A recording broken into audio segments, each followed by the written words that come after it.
আমরা যে 15 বছর জুলুম নির্যাতন সহ্য করেছি, আপনারা করেছেন, তাকে আপনারা ভুলে গেছেন?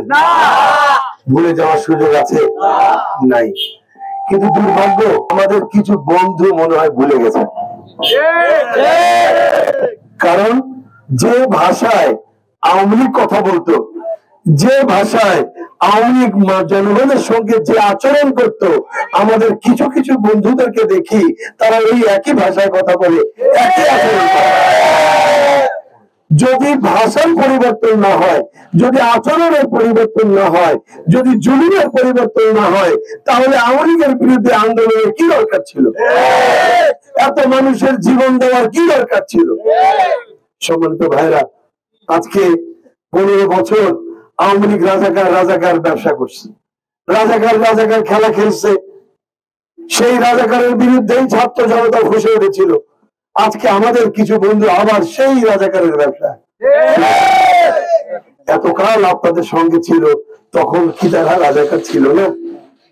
এতকাল 21 বছর জোট করে আন্দোলন করলেন, সংগ্রাম করলেন, কর্মসূচি পালন করলেন, তখন জামাত ইসলামী রাজাকার ছিল না? তখন যদি জামাত রাজাকার না হয়ে থাকে, আজকে হঠাৎ কেন জামাত রাজাকার হয়ে গেল? এটা আপনাদের বিবেকের কাছে প্রশ্ন রেখে গেলাম।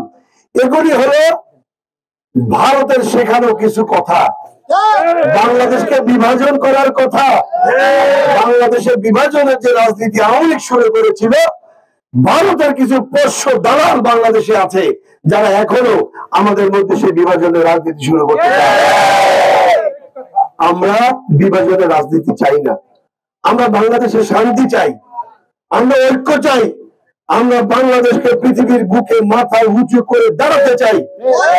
আমরা চাই বাংলাদেশের জনগণ পৃথিবীর যে প্রান্তে যাক না কেন তাকে সম্মান করুক, শ্রদ্ধা করুক। আমরা বাংলাদেশি এই কথা বলে পৃথিবীর বুকে আমরা সম্মান পাবো, আমরা এটা চাই।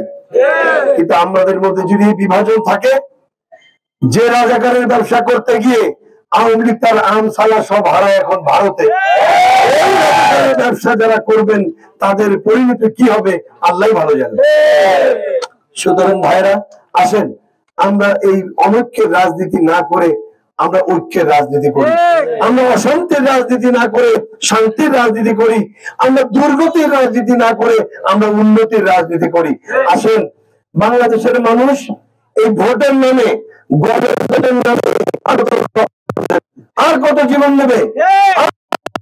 জীবন সহ্য করতে হবে। কেন আমার এই সমস্ত কথা আমাদেরকে বলতে হবে? কেন আমাদের উন্নয়ন হয় না? কেন আমাদের দেশে এখনো দুর্নীতি হয়? কেন চাঁদাবাজের বিরুদ্ধে কথা বলে সাংবাদিকের জীবন যায়? কেন? সুতরাং এগুলি আমাদেরকে ভাবতে হবে। সম্মানিত ভাইয়েরা, শুধু ক্ষমতার পরিবর্তন হলেই দেশে শান্তি প্রতিষ্ঠিত হবে না। ক্ষমতার পরিবর্তনের সাথে সাথেই নীতি নৈতিকতার পরিবর্তন লাগবে। আপনি যতক্ষণ পর্যন্ত আপনার নীতি পরিবর্তন না করবেন, ক্ষমতার চেয়ারে যত মানুষ পরিবর্তন করে বসান না কেন, দেশের ভাগ্যের উন্নয়ন হবে না। এজন্য সম্মানিত ভাইরা, আগামী নির্বাচন হবে, ফেব্রুয়ারি মাসে হওয়ার কথা শুনছি। এখনো তো তফসিল ঘোষণা হয়নি। তফসিল ঘোষণা হলে আমরা নির্ধারণ করতে পারবো বা বুঝতে পারবো যে ফেব্রুয়ারি মাসে নির্বাচন হবে। আমরা আশা করছি ফেব্রুয়ারি মাসে নির্বাচন হবে। নির্বাচনের আগে একটি লেভেল প্লেইং ফিল্ড তৈরি হবে, প্রয়োজনীয় যে সংস্কার হবে। সব থেকে বড় কথা, খুনি হাসিনা সহ তাদের যে দোসররা আমাদের 2000 ছাত্রের জীবন নিয়েছে, বাংলাদেশের শ্রেষ্ঠ সন্তান আলেমদেরকে ফাঁসিতে ঝুলিয়ে হত্যা করেছে, কোরআনের পাখিকে চিকিৎসার নামে হত্যা করেছে, এই সকল খুনের বিচার আগে হাসিনার হতে হবে।